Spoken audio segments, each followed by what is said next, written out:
Chapter 12. What's yours is mine. The sun was high in the sky when I woke up.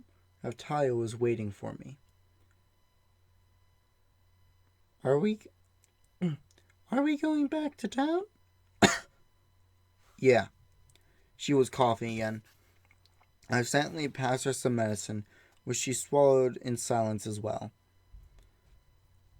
We went to the apothecary and tried to sell our wares. Well, these aren't bad at all. Hiro, do you have a background in medicine? He acted like we were already close associates as he looked over the medicine I made. Nope. Yesterday was my first try. Would it be more professional to sell these medicines or to directly sell the herbs? That's a tough one. Medicine, if effective, is easier to use and therefore probably easier to sell. The owner looked at Raftalia. He seemed calm, cool. He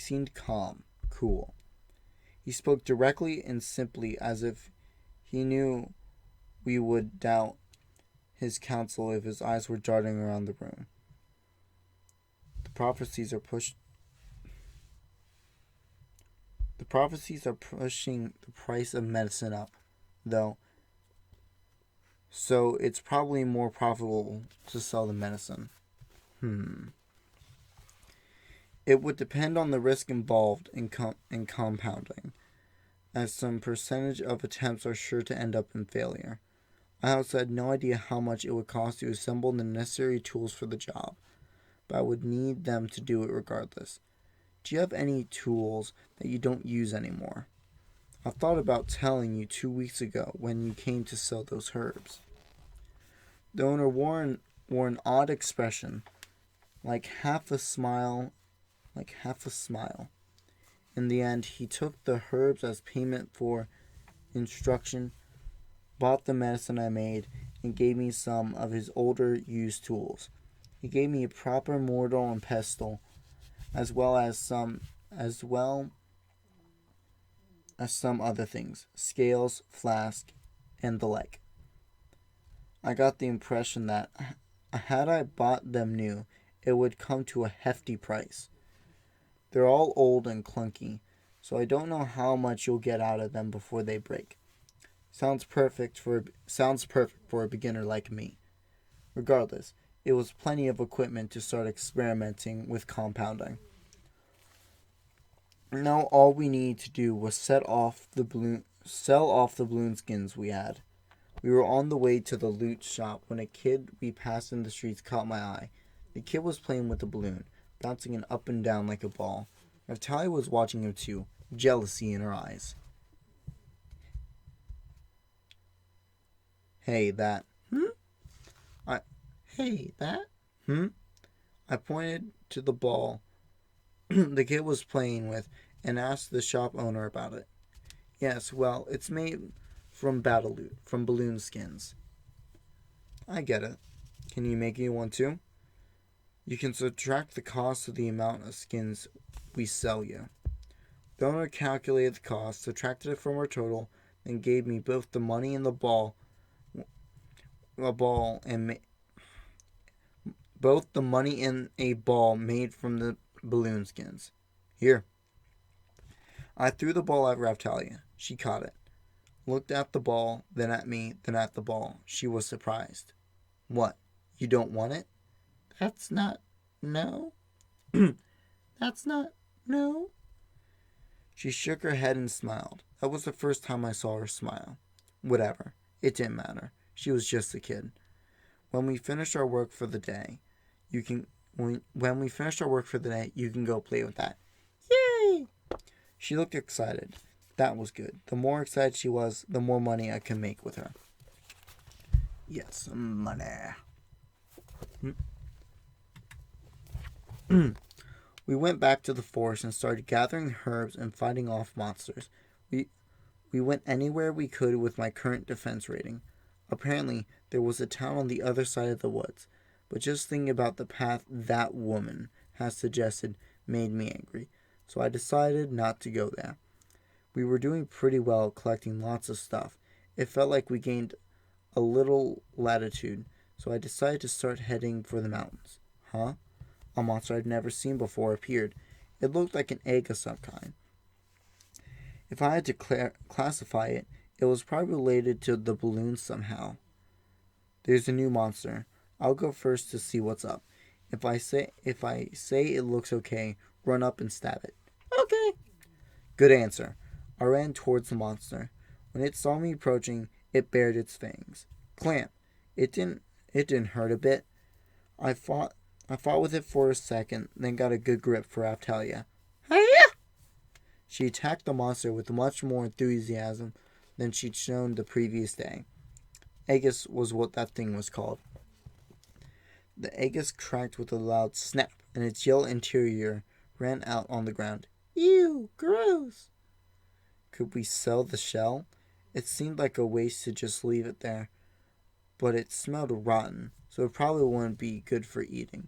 My shield absorbed the eggshell. Soon after, a number of other Aegises appeared, but Raftalia took care of them. Egg shield conditions met. Egg shield. Abilities locked. Equip bonus. Cooking 1. Seems like I got yet another ability. This one was about cooking. Soon after, more enemies appeared. There were variations on a theme though. Various colors of Aegis. We hunted them for a while. Blue Aegis shield conditions met. Sky Aegis shields conditions met. Blue Aegis shield. Abilities locked. Equip bonus. Appraisal 1. Sky Egg shield. Abilities locked. Equip bonus. Simple cooking recipes. How come I only ever got crafting recipes? I wondered if it had something to do with the type of enemy. Regardless, as the day went on, we also found various types of new medical herbs. I was careful to gather as much as I could. The sun was threatening to fall out of the sky. It was probably too late to start heading into the mountains. Besides, I wasn't sure that Raftalia's equipment was up to the task. So what did we achieve that day? I reached level 8. Raftalia reached level 7. She was catching up so quickly. I suppose that only made sense. She was the one defeating the monsters after all. I looked at the majority of the XP point. It looked like the majority of the XP points went to whoever landed the finishing blow, which would explain her quick progress through the levels. I'm hungry. Her stomach was rumbling. She looked at me, concerned. Fine, let's head back and get some dinner. We gave up on our duties for the time being and went back to the castle town. When I entered the town, we made for the loot shop. The Aegis shell wouldn't be much use for compounding, so I decided to sell it off. Combined with my sales from earlier in the day, we made 9 pieces of silver. I couldn't even imagine what they would use the shell for, but they bought it for a good price, so I decided not to press the issue. Our herbs and medicines sold well too, so what should we get for dinner? That was what I was thinking, but Raftalia had already fixed her eyes on a food cart and was drooling with anticipation. I didn't plan on spoiling her, but it seemed like a fair price. It seemed just fine. You want to eat that? Really? Well, you want to eat it, right? She quickly nodded. Raftalia was much quicker to respond to my questions now, but she was still coughing. I silently passed her some medicine and placed our order at the cart. They were selling something like thick mashed potatoes formed into balls and skewered. Here you go. Good work today. I passed her a skewer, and once she finished swallowing her medicine, she took it and smiled. Thank you. Oh, she looked genuinely happy. She chewed on the potatoes as we walked around town and looked for a place to stay. You want to stay here tonight? Sure. I wanted a place to escape from Atalia's night terrors, and I was tired of fighting off balloons. We entered the inn. The owner made a face when he saw me, something approximating anger. But once we came to the counter, he approached us with a businesslike smile on. My friend. My friend he- My friend here might scream a bit at night, but we can stay here? I didn't intend to threaten him directly, but I waved my cape a little so he caught a glimpse of the balloons inside.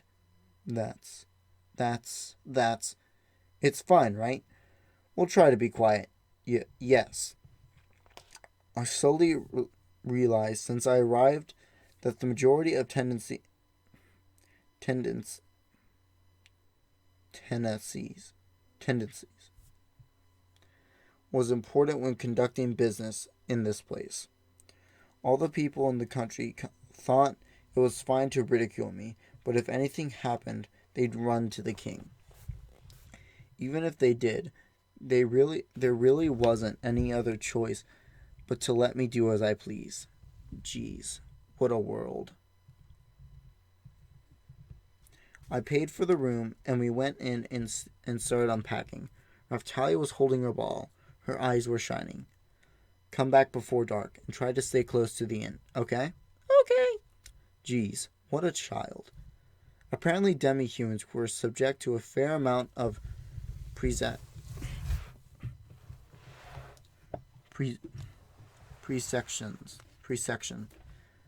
But I figured that if she were an adventurer, she'd be left alone. I watched her playing ball in the street from the window and turned my attention to studying compounding. About 20 minutes went by, and I heard the shouts of children. What's a demi-human playing in our spot for? What the heck? I looked out the window. Drawn in the street was a pack of children, clearly just a bunch of brats, and they were approaching Raftalia as if they were picking a fight. No matter what world you went to, there was always someone like this to contend with. Oh, look, she's got something good. Give it here.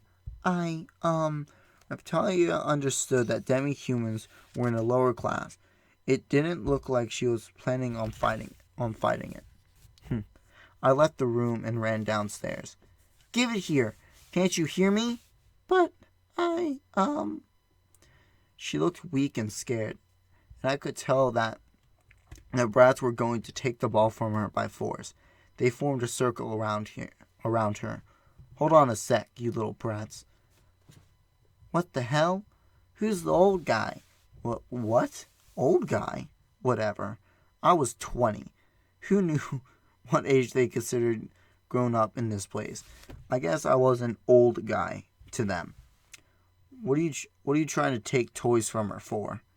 What do you care? It's not yours. It is mine. I'm letting her borrow it. If you steal it from her, you are stealing it from me. What are you talking about? I didn't care if they were kids. I wasn't going to go easy on them. If they felt like breaking the rules, they needed to be punished. Okay. Let me give you another ball that I have. Reptalia looked at me in shock, turned to the boys, and looked ready to scream. Run! But they didn't run. They looked right back at me. I smirked and grabbed a balloon out from under my cape. Ah! Wrong shot. Ouch! I let the balloon bite one kid before immediately putting it away again. Now then, are you sure you want to play with my ball? Ouch! What are you talking about? You're crazy. Die. Ugh. What do I care, you brat? Then they ran down the street, and I called out insults after them before heading back inside. Raftalia had a hold of my cape. Careful. You know there are balloons under there. She quickly released the cape, surprised. She was shaking with fear, but she slowly raised her face and smiled. Thank you. Thank you. What was that about? Right. I rubbed her head. Her face flushed red as she turned away.